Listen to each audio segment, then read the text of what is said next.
L'assassinat hier de 4 pères blancs en Kabylie a été revendiqué par le GIA qui confirme ainsi officiellement la vengeance de la mort des 4 pirates qui avaient détourné l'Airbus d'Air France.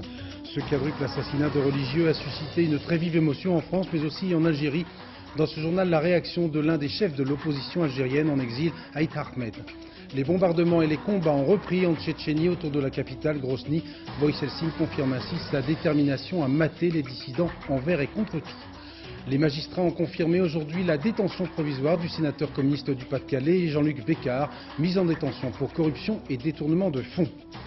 Début du grand rassemblement des jeunes de Thésée, 100 000 adolescents catholiques, orthodoxes et protestants vont se retrouver 4 jours à Paris pour prier et réfléchir ensemble. Au large des côtes australiennes, grande difficulté pour Isabelle Autissier, la navigatrice française du Boc Challenge, a en effet déclenché ses 2 balises de détresse. Un avion australien vient de décoller pour tenter de la repérer. Madame, Monsieur, bonsoir. Œil pour œil, le groupe islamique armé qui avait revendiqué le détournement de l'Airbus d'Air France a également revendiqué ce matin l'assassinat de 4 religieux abattus à Tizi Ouzou en Kabylie. Dans un communiqué, le GIA précise que cette opération a vengé la mort des 4 combattants, entre guillemets, abattus par les gendarmes du GIGN sur l'aéroport de Marseille. L'émotion est particulièrement vive dans la capitale de la Grande Kabylie, où les 4 pères blancs étaient très appréciés de la population locale. Michael Darmon. Une tache de sang séché devant la porte du presbytère. À Tizi Ouzou, le seul témoignage livré à la caméra après l'assassinat des 4 pères blancs maristes. Pour le reste, la ville se tait. Les circonstances même de l'attaque restent confuses dans les esprits encore choqués. Hier, on parlait d'agresseurs qui se faisaient passer pour des nécessiteux. Aujourd'hui, on dit que les membres du commando étaient en fait déguisés en faux policiers. Cela s'est passé ici, devant ce portail. Une seule certitude pour les habitants, ces 4 chrétiens sont morts en réponse aux 4 islamistes tués lors du dénouement de la prise d'otage de l'Airbus. Ils appartenaient à la Société des missionnaires, un symbole de la présence chrétienne en Algérie. Il reste 22 pères blancs français sur place qui, malgré l'attentat, n'ont pas pour l'instant l'intention de partir. L'attitude de base a toujours été, disons, comme réflexe de base, je dirais, de rester tant qu'on peut, disons, de rester avec les gens avec qui nous avons vécu tant et tant des années, non? Pour les cas présents, je pense que c'est encore trop, je dirais, c'est trop tôt encore. On n'a pas eu le temps de, disons, de prendre nos mesures, disons, pour cela. Samedi, 3 des 4 pères blancs seront inhumés au cimetière chrétien de Tizi Ouzou. Ce jour-là, une cité en Kabylie devrait rendre un dernier hommage à ces hommes qui ont partagé le destin du peuple algérien au prix de leur vie. Le principal responsable de la communauté musulmane en France, le recteur de la mosquée de Paris, a condamné énergiquement le quadruple assassinat de Tizi Ouzou, acte criminel, a-t-il dit, totalement contraire aux principes même de l'islam.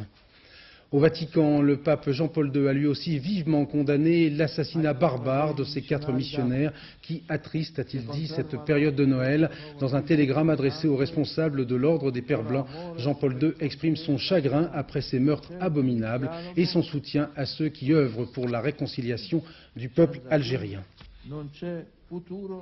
L'une des 4 victimes, le père Jean Chevillard, était originaire d'Angers.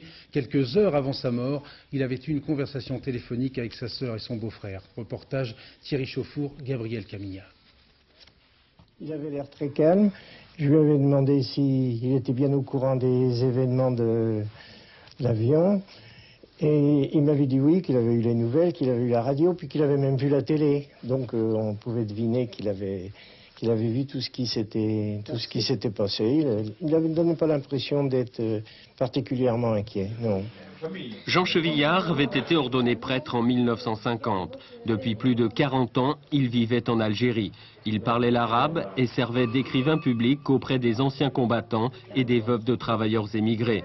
En septembre dernier, le père Chevillard avait passé quelques jours dans sa famille à Angers avant de repartir pour Tizi Ouzou. C'était un homme qui aimait beaucoup la vie, qui était un homme plein d'humour, qui était un passionné, qui croyait à ce qu'il faisait, et qui vraiment aimait l'Afrique du Nord, et puis aimait les contacts avec l'islam, certainement. Est-ce qu'il était conscient du danger qu'il encourait en Algérie? C'est vrai, il était certainement très conscient, comme tous ceux qui sont là-bas. On en a parlé, on se l'a écrit. Il avait certainement très conscience de ce qu'il risquait, mais il disait « je suis comme les Algériens, eux-mêmes risquent la même chose ». Et ça lui semblait normal, puisqu'il voulait partager la vie dans une culture donnée, d'avoir les mêmes problèmes, les mêmes joies, les mêmes difficultés qu'un Algérien. Le père Chevillard désirait passer ses vieux jours auprès des siens en Algérie. Il sera enterré samedi dans le petit cimetière du presbytère de Tizi Ouzou. Dès hier soir, le ministère algérien de l'Intérieur avait qualifié d'acte terroriste ignoble l'assassinat des 4 pères blancs. Sur ce nouveau drame et sur l'affaire du détournement de l'Airbus qui laissera des traces profondes sur les relations franco-algériennes, je vous propose maintenant d'entendre la réaction de l'un des principaux responsables de l'opposition algérienne en exil, Hossein Aït Ahmed, interrogé depuis Genève par Philippe Rochaud. Nous sommes dans une logique d'affrontement et tout ce qui s'est passé depuis 3 ans a prouvé qu'il y a une spirale infernale, une violence sans limite qui atteint les femmes, qui atteint les enfants, qui atteint les religieux, qui atteint... nous avons vu le hold-up de Marrakech et maintenant l'affaire de l'Airbus. C'est une véritable internationalisation qui se met en place. Et personnellement, je n'ai jamais souhaité cette internationalisation. Et comment ressentez-vous le fait que la France s'est finalement fait venir l'Airbus pour régler le problème ici? Est-ce que la guerre qui se déroule en Algérie est maintenant importée en France, d'après vous? Non, écoutez, ne jouons pas sur les mots. Je serais tenté de dire que le fait, pour certains secteurs du pouvoir français, la seule politique et l'éradication me donne l'impression qu'on a exporté vers l'Algérie des considérations de politique intérieure française, des considérations de présidentielle. Mais les islamistes ont quand même remporté une victoire, puisqu'ils ils ont enfoncé un coin entre la France et l'Algérie, pourrait-on dire.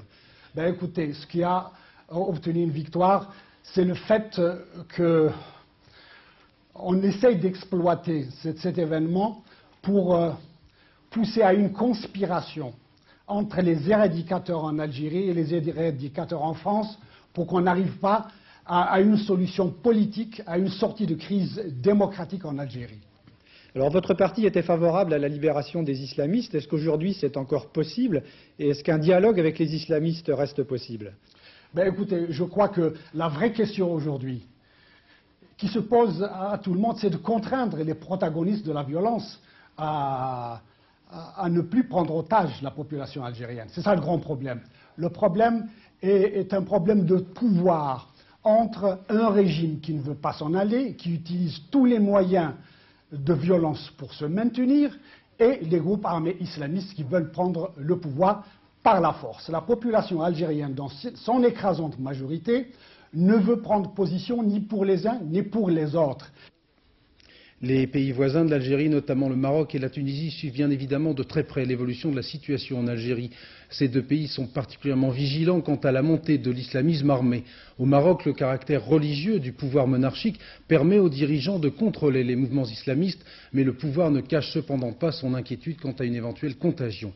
Reportage Philippe Rochaud, Jacques Girard. Le cours d'histoire de l'islam à l'école des oulémas. Ces étudiants ont choisi de consacrer 7 années de leur vie à l'écoute des problèmes du monde musulman. Ils ne sont qu'une soixantaine, sélectionnés parmi plus de 700 candidats, mais plus tard, leur enseignement fera autorité.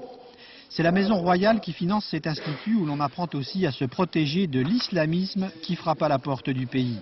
Dans les universités, les professeurs estiment pourtant que le Maroc n'est pas menacé. Du moment qu'il y a un pluralisme politique, la protestation ou la contestation est canalisée par le biais de ces expressions, dirais-je, plutôt légales. Mais les islamistes ne se reconnaissent pas dans l'opposition telle qu'elle est au Maroc. On le voit dans les universités comme à la faculté de médecine de Casablanca, qui a été secouée par des grèves et des manifestations violentes pilotées par les islamistes. Elle a retrouvé son calme, mais le poids de l'islam s'y fait sentir. Le foulard s'impose de plus en plus alors que les jeunes s'habillaient à l'occidental. On dit qu'on serait influencé par ce qui arrive en Algérie, or que c'est faux, au Maroc il n'y a rien. Il n'y a rien de ce qui est là-bas. On remarque ici au Maroc de plus en plus des jeunes filles qui portent le voile, des jeunes garçons qui mettent la barbe, alors tout ça. C'est-à-dire le problème qui se pose, que les gens ils n'ont pas pratiqué pendant longtemps l'islam. Et la jeunesse, comme j'ai dit avant, elle revient pour pratiquer l'islam. Je pense que d'abord au Maroc, il n'y a pas de ce genre de problème. Parce que le Maroc est un pays tolérant, que le roi est le commandeur des croyants, que ici, le problème se pose pour les autres pays, pas le Maroc. Le roi du Maroc joue du fait qu'il est commandeur des croyants pour occuper une bonne partie de l'espace religieux. Mais ni son titre, ni l'installation d'une opposition politique qui reste très contrôlée ne constituent un rempart solide face à l'islamisme. Il reste encore environ 10 000 Français en Algérie, dont 1 000 à 2 000 expatriés, personnel diplomatique, cadres de sociétés françaises ou encore membres de congrégations religieuses. Ces derniers jours, le gouvernement français a invité de façon tout à fait pressante les Français dont la présence n'est pas indispensable là-bas à rentrer au plus vite en France. Conseil déjà suivi par des milliers de personnes concernées. Le problème, c'est que l'intendance ne suit guère. Ces nouveaux rapatriés déracinés se retrouvent sans accueil et parfois sans ressources. Exemple, cette femme rentrée depuis le mois d'août à Marseille. Portrait signé Patrice Velay, Jacques Garniche. Les pieds à Marseille, la tête en Algérie, Monique Lebrun n'en peut plus d'attendre. 6 mois déjà qu'elle se débat avec les administrations et les assistantes sociales. À 57 ans, elle vit chez sa mère et il y a quelques jours, le RMI lui a été refusé. Alors elle crie sa détresse de Française, livrée à elle-même dans son propre pays. Non, rien n'est préparé. Les directives, si elles sont votées, les modalités d'application, on a l'impression que de Paris à Marseille, ça met plus d'un siècle. Pour avoir un extrait de naissance, on a voulu me demander de prouver ma nationalité française. Je pense que le terroriste qui mourrait au bout de son fusil ou à la pointe de son couteau ne me poserait pas la question avant de m'abattre. En fait, je me sens en sursis. Où je vais mourir là-bas, peut-être, ou je vais mourir ici sûrement de faim et de froid, et d'humiliation. Repartir là-bas, Monique y pense chaque jour, car ici elle ne peut pour l'instant ni soigner sa maladie, ni gagner sa vie. Alors un bateau pour Alger serait pour elle une forme d'espoir. Je ne me sens pas capable de vivre l'exclusion en France. Je ne me sens pas capable de passer un hiver sans rien. Je ne me sens pas capable et de toute façon je ne peux pas rester sans être soignée. En Algérie, je peux être soignée, en France, non. C'est épouvantable de dire une chose pareille. Alors que l'on dise vraiment, si les Français doivent rentrer d'Algérie, que ne rentrent que ceux qui ont un salaire, que ceux qui ont réellement des moyens, ou que ceux qui sont dans la misère totale et qui acceptent d'aller vivre à l'hospice ou dans des centres de regroupement. Demain, Monique a rendez-vous à la préfecture. Une cellule d'orientation doit enfin la recevoir. Comme plus de 200 personnes, elle y trouvera une aide pour régler ses formalités administratives. Mais Monique attendait bien plus de son pays. En sens inverse, on note une progression très nette des demandes d'asile en provenance d'Algérie, notamment de la part des femmes et des Kabyles. Après le détournement de l'Airbus d'Air France, le parquet de Paris a ouvert une information judiciaire contre X confiée au juge antiterroriste Jean-Louis Bruguière. Ce magistrat devra notamment déterminer si les pirates ont ou non bénéficié de complicité sur le territoire français. Lundi soir, nous avons diffusé les images de l'assaut du GIGN filmé par un confrère de la chaîne LCI. Nous vous proposons ce soir un autre document, tourné celui-là par les pompiers de Marseille, qui illustre les conditions dans lesquelles les passagers ont été évacués et les blessés soignés. Reportage Thierry Curté. Depuis moins de 30 secondes, 10 à 15 hommes du GIGN sont à bord. Un commando est entré par l'arrière, c'est là que se trouve la majorité des otages. Au fur et à mesure de leur évacuation, ils sont regroupés et doivent se coucher sur le sol. Le GIGN les débarrasse de leurs sacs, qui peut entraver, ralentir leur mouvement, mais il peut aussi y avoir un terroriste cachant une arme. Sous l'avion, un gendarme évacue l'un de ses camarades, touché. C'est en rampant que les otages valides évacuent la zone dangereuse. Le hall de l'aéroport est prêt, transformé en hôpital de campagne. Sur les 10 premiers hommes du GIGN de la première vague d'assaut, 9 ont été blessés par balle. Ils sont médicalisés avec les autres passagers, pour la plupart moins gravement atteints. Arrivent ensuite les passagers valides, beaucoup de personnes âgées. Enfin, les premiers membres d'équipage. À cet instant dans l'avion, les terroristes réfugiés dans le cockpit avec le pilote et le steward sont abattus, un à un. Dans l'aéroport, un autre travail commence alors. Il faut réconforter, rassurer, pour faire comprendre que tout est fini. La guerre en Tchétchénie, les séparatistes accusent Moscou de poursuivre les bombardements aériens sur les faubourgs de la capitale Grozny, et cela malgré les promesses de Boris Eltsine. Manifestement, le président russe a choisi la manière forte, au risque de grandes difficultés sur le plan intérieur, mais aussi international. À Moscou, pour France 2, Dominique Derda, Jean-François Bernigo. La bataille de Grozny a commencé et ceux qui le peuvent encore quittent la ville au plus vite vers un improbable refuge. Les autres se battent ou se terrent. Les Russes, en fin d'après-midi, ne se trouvaient plus en certains endroits qu'à 5 km du centre. Ces images ont été filmées à Argoun, plus à l'est. Elles sont certes de mauvaise qualité, mais on comprend aisément que le caméraman qui les a tournées ne puisse s'approcher plus encore. Il est déjà dans la ligne de mire de l'hélicoptère de combat qu'il tente de filmer. Quelques instants auparavant, sur le bord de la route, un homme expliquait qu'il voulait attirer l'attention du monde civilisé qui reste indifférent au drame du peuple tchétchène. Mais il n'aura pas le temps de terminer sa supplique. Dans le ciel, les avions de chasse ouvrent le feu en direction de Grozny et de ses faubourgs.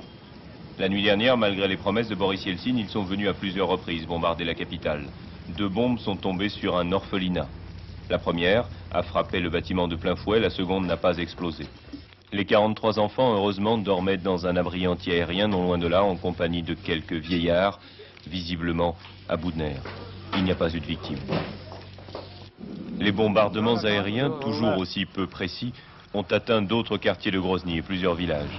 Les Tchétchènes affirment que ces raids auraient causé la mort de 130 personnes, un chiffre invérifiable. À Moscou, c'est sur l'un des hommes forts du régime que sont braquées toutes les caméras, Oleg Lobov, le secrétaire du Conseil de sécurité.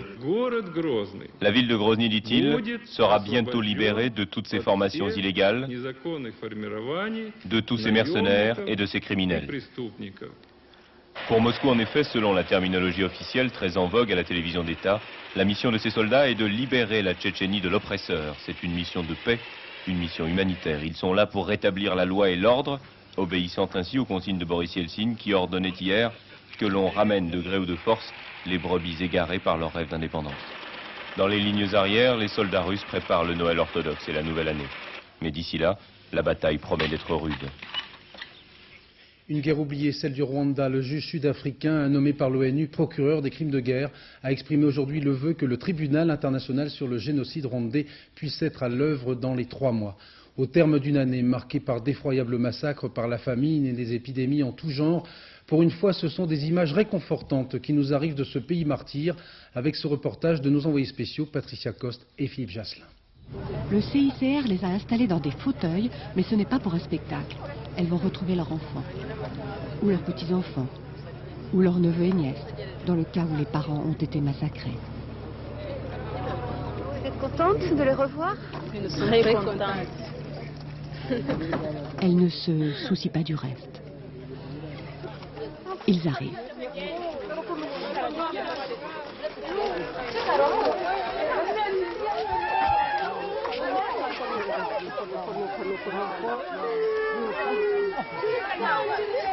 « 11 petits, disparus depuis 6 mois, qui ont pu échapper aux machettes. Retrouvés grâce aux indications données par les familles à la Croix-Rouge. Ces enfants viennent du Zaïre, où ils ont été entraînés au moment de l'exode. La violence de ces retrouvailles laisse les enfants sous le choc. Les mères, elles aussi, sont submergées par l'émotion.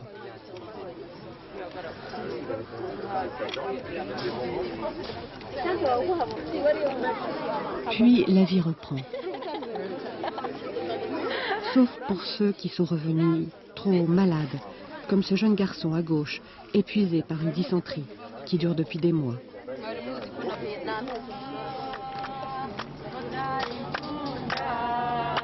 Même les chansons d'amour des mamans ne le distrairont pas. Pourtant, il va rejoindre enfin sa colline, à côté de Kigali, la capitale. Pourtant, il a retrouvé sa mère, qu'il ne croyait plus vivante. Ses voisins, eux, ne retiennent plus leurs rires ni leurs larmes.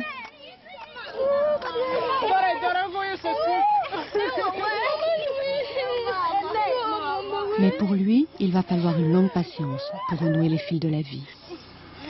Il est très différent. Il a trop maigri. Vous voyez? Il a trop maigri. Méros, ça va. Mais celui-ci a trop maigri. Et il est triste aussi.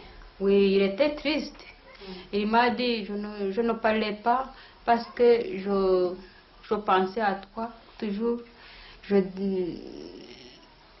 pensais à toi, à moi. Et je pensais que mon père est mort Je pensais à ma mère. Je disais, est-ce que je verrai ma mère? C'est pourquoi qu'il ne bougeait pas, qu'il ne parlait pas. Maintenant, il est plus content alors? Oui, il est content. Il est malade, mais il rit. Oui. Il rit. Ça va mieux? Ça va mieux. Il va guérir bientôt. En France, c'est demain que le Conseil supérieur de la magistrature doit se réunir pour donner son avis sur l'éventuel dessaisissement du juge Alphen suite à la mise en examen de son beau-père pour extorsion de fonds. Nouveau rebondissement dans cette affaire avec une information révélée par le Canard enchaîné. Le parquet souhaite l'annulation de certains procès-verbaux d'écoute téléphonique, PV qualifiés de fragiles, pour ne pas dire franchement illégaux. Précision avec Agnès Varamian. Selon le Code de procédure pénale, une écoute est légale uniquement si elle a été demandée par un juge. Toute autre interception de correspondance n'est pas valable. Le 17 décembre, les enquêteurs de la brigade des stupes écoutent et enregistrent une conversation entre Didier Schuller et Jean-Pierre Maréchal, le beau-père du juge Alphen. Conversation au cours de laquelle le médecin aurait demandé au conseiller général RPR 1 million de francs en échange de son influence sur son gendre. Conversation écoutée et surtout enregistrée sans aucune demande de juge. Pour le syndicat de la magistrature, c'est une faute délibérée des policiers.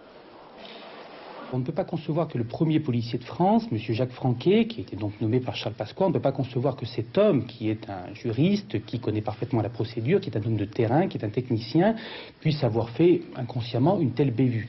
Il savait que ces écoutes téléphoniques étaient illégales, il a quand même pris le risque de les faire parce que c'est vrai que leur poids allait être très important. Manipulation pour le syndicat de la magistrature. En revanche, pour l'avocat de Didier Schuller, il n'est pas sûr que ces écoutes soient illégales. Et si elles le sont, le dossier est par ailleurs solide.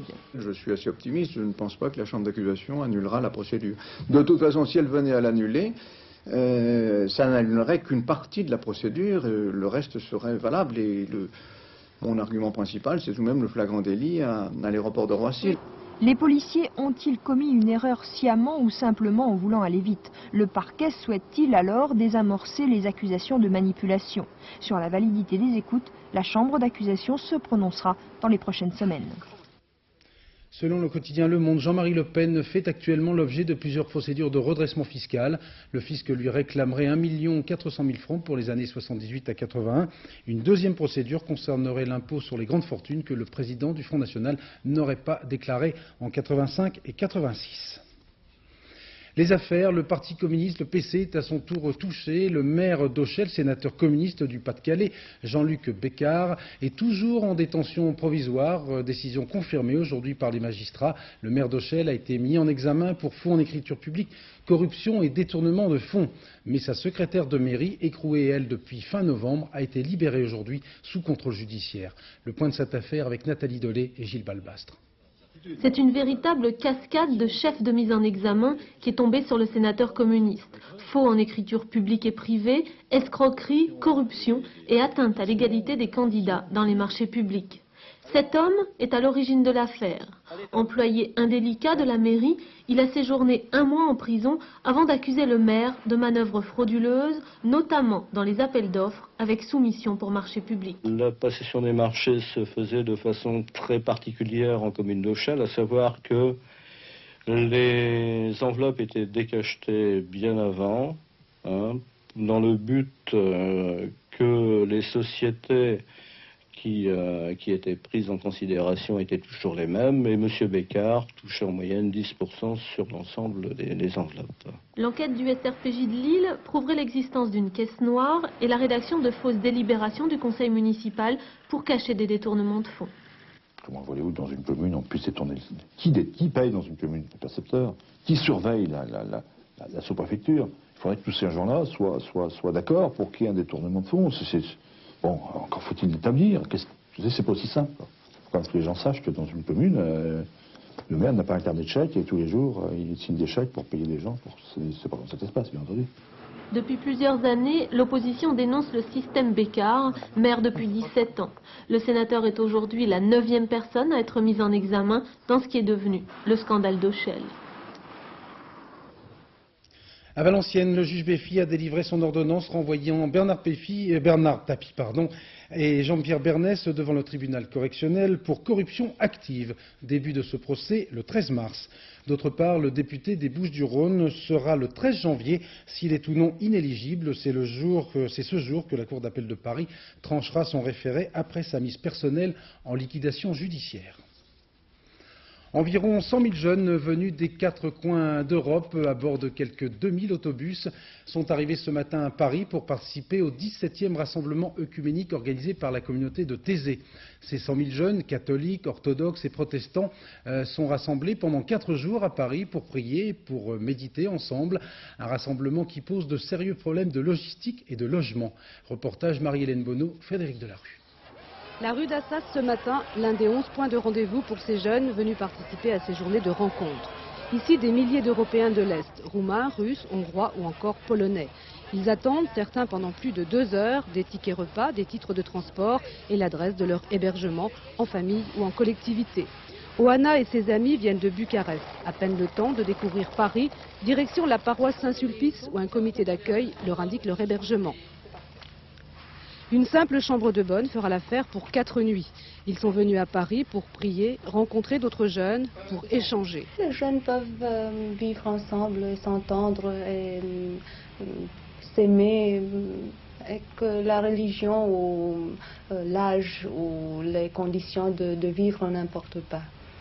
Vous êtes de quelle religion? Orthodoxe. Et vous pensez qu'il y a des points communs entre les orthodoxes, les protestants, les catholiques? Oui, c'est l'essence même, la croyance en Jésus-Christ. Dans la rue, d'autres patientent toujours. On a installé duvet et sac à dos sur le trottoir. On attend surtout de se réunir ce soir pour la prière en commun, quelle que soit la religion pratiquée. Vous priez plus précisément pourquoi, vous? Pour la paix dans le monde, pour l'amitié, pour la possibilité de parler avec des autres religions, des autres personnes. 17 h, les 100 000 jeunes convergent vers le parc des expositions pour une soirée de méditation. L'armée a été réquisitionnée pour donner des boissons chaudes. Pour la communauté de Thésée, à l'origine de ces journées, le but est de redonner l'espérance aux jeunes. Notre intime espérance dans les relations avec les jeunes qui viennent à Thésée ou qui viennent ici à Paris, c'est que nous puissions les mettre sur un chemin où ils trouveront une confiance en eux-mêmes. Ce soir, 100 000 jeunes sont réunis à Paris par la prière. Pendant 4 jours, ils vont réfléchir ensemble sur les raisons d'espérer en un monde meilleur. C'est la première rencontre de ce type à Paris depuis la chute du mur de Berlin, où tous les pays de l'Europe de l'Est et de l'Ouest sont représentés. Demain matin, à 7h50 dans les 4 vérités, Emmanuel Vanier recevra précisément l'un des responsables de la communauté de Thésée. Les comédiens spécialisés dans le doublage des films et des séries télévisées sont en grève depuis le 18 octobre. Aujourd'hui, une délégation de l'intersyndicale a été reçue au Centre national de la cinématographie pour manifester son opposition à l'octroi de visas d'exploitation de films qui auraient été doublés hors de France. Le ministère des Affaires sociales a annoncé aujourd'hui que l'ensemble des prestations sociales ne sera revalorisé au 1er janvier que de 1,2%, soit moins que le taux d'inflation prévu par le gouvernement, 1,7%. D'autre part, Édouard Balladur a donné aujourd'hui pour consigne à ses ministres de prévoir des augmentations de salaire dans le secteur public ne dépassant pas précisément ce chiffre de 1,7%. Les achats de Noël à peine terminés, celles et ceux qui ont encore un peu de sous se précipitent à nouveau dans les magasins. Les soldes dites de janvier sont en effet autorisés légalement dès le 26 décembre et tout le monde est au rendez-vous, comme l'ont constaté Luc Bazizin et Jean-François Chevet. Les lumières de Noël ne se sont pas encore éteintes que déjà apparaissent les soldes. Nous vous proposons actuellement des vestes laine au prix de 365 francs. C'est fou, car le prix initial était de 735 francs, moins 50%. Et on y croit, toute l'artillerie est là. Animateurs, affiches et surtout gros rabais. Les affaires n'attendent pas, alors chaque magasin fait monter la pression. Et les soldes de janvier démarrent partout, au plus vite. La législation nous autorise à démarrer les soldes dans les grands magasins le 26 décembre. Donc nous avons démarré juste après Noël, le lundi après Noël, le 26 décembre. Les soldes ont toujours existé. Il y a une clientèle qui adore les soldes et qui aime les soldes. Je crois que c'est C'est un moment privilégié dans la vie d'une femme de faire les grands magasins en période de soldes. Et c'est prévu à l'avance, tout est organisé, c'est un peu une fête aussi. Une fête qui permet surtout de déstocker, c'est-à-dire faire partir la marchandise qui reste après Noël pour laisser la place aux nouvelles collections qui, elles, attendent leur mise en place. Au moment des soldes, une seule règle, faire des affaires. De superbes caleçons, 110 francs au lieu de 225 francs. Et certains ne manqueront pour rien au monde la saison des soldes. Je viens ici à chaque fois que je viens à Paris et j'habite à Londres. Vous êtes venu là pour les soldes? Oui, spécialement pour ça. Vous avez épargné combien d'argent là en gros? Là, en un achat là. 600 francs environ. Qu'est-ce qui vous plaît dans les soldes? Le prix déjà, et puis enfin la mode quand même, parce que ce sont quand même des articles qui restent à la mode. Les petits comme les grands magasins suivent une même règle, attirer le client et son porte-monnaie fatigué par les achats de Noël. Alors, il y a surenchère des soldes. On démarre d'ailleurs maintenant à 50%, ce qu'on ne faisait pas avant, parce que tout le monde démarre à 50%, les promotions commencent tôt, malheureusement. Et donc, on est obligé de démarrer très vite, moins 30 et moins 50%. Alors, c'est très bien pour les consommateurs, c'est moins bien pour les gens comme moi. Des jupes d'aînés également, à carreaux, à 190 francs, alors que le prix d'origine était de 385 francs. Des prix, encore des prix, et un printemps qui bouscule l'hiver. Merci, au revoir. Le nord du Japon a été touché aujourd'hui par un séisme de très forte amplitude. Image spectaculaire commentée par Vincent Guyenne. La télévision nationale japonaise a interrompu immédiatement ses programmes pour diffuser ces images. Il était 21h20, heure locale. La secousse a duré près d'une minute, elle était violente, 7,5 degrés sur l'échelle de Richter.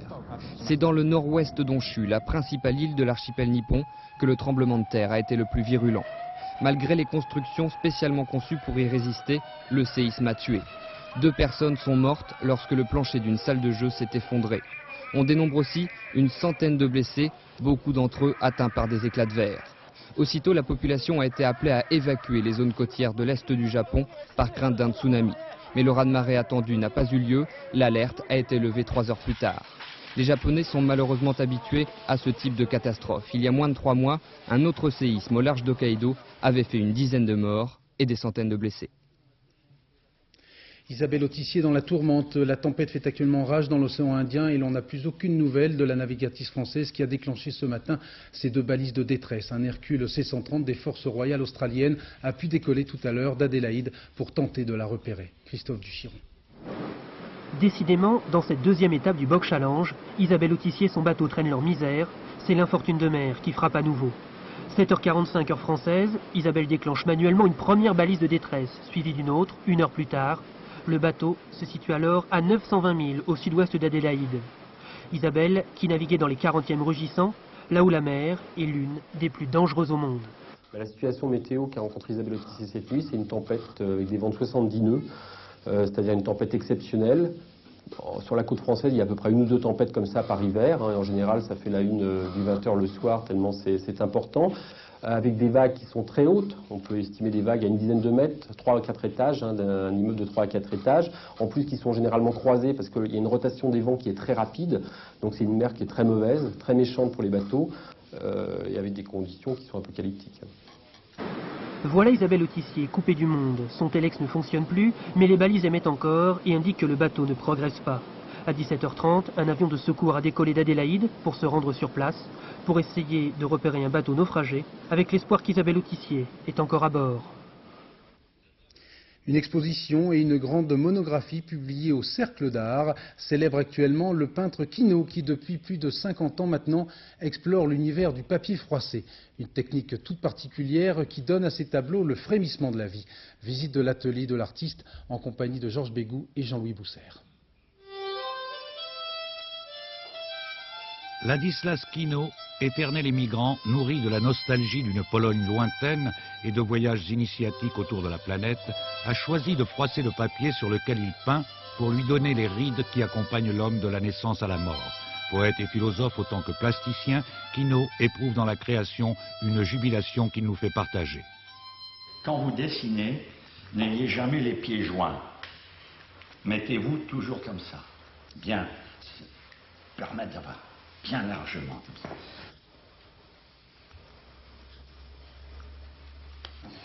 Avec votre salive, avec la salive, vous faites ça. Il faut faire vibrer, vibrer, vibrer. Et là, voilà, au revoir. Terminé. Allez, on y va. Alors là, ici, là c'est vraiment, attention, hein. Ça devient vraiment, attention, là, ça, regardez comme je dis, respire. Ça, c'est ce stade-là. Voilà, on en est là. Le papier marouflé sur toile subit l'assaut de la machette. Elle ébarbe, elle déchire, elle fait vibrer encore et encore la belle icône avant que le papier de verre vienne polir l'ensemble. Là, et la forme vient dans la main comme une caresse. Là, ici, c'est une caresse plus rude, avec celle du froissage du journal. Voilà, ça c'est rude, ça c'est ça.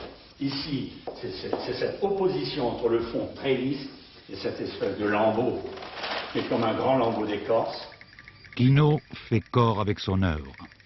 La réalité de ce que j'ai peint est dans ma main. Donc il faut avoir le courage de le faire, et beaucoup de gens ont peur, mais il faut savoir détruire. Et nous allons terminer ce journal sur le sourire de Miss France 95. Elle a un bien joli prénom, Mélodie, elle est brune, elle mesure 1m78.